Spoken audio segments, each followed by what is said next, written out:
काय 50 लोक यात्रा हे तिथं ते नंबर होता ना रे, फोन नंबर तिथला. काय यांना दुकानं लावायचं. कोण लावू दे काय झालंय कार्यकर्ते काय केलं नाही का बाबरचा हो तिथं आपली यात्रा. यात्रा भरली खेळण्याचे दुकानं काही आपले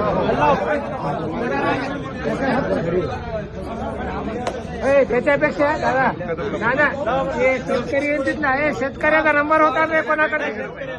बियायला कदम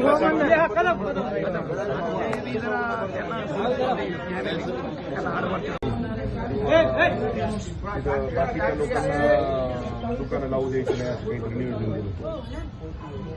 तर तहसीलदारला बोललो, तहसीलदारचं म्हणणं आलं की तसं होऊ शकत नाही. मी म्हणलं बाबा पीआय साहेबांना ती काय म्हणजे म्हणा तिथं जर दुकान लावलं तर आम्ही तुमच्या दुकानावर येऊन तिथं धिंगाणा करू. तर त्या लोकांना नोटीस देऊन टाकत आता म्हणजे पाव बंद होऊन जातं.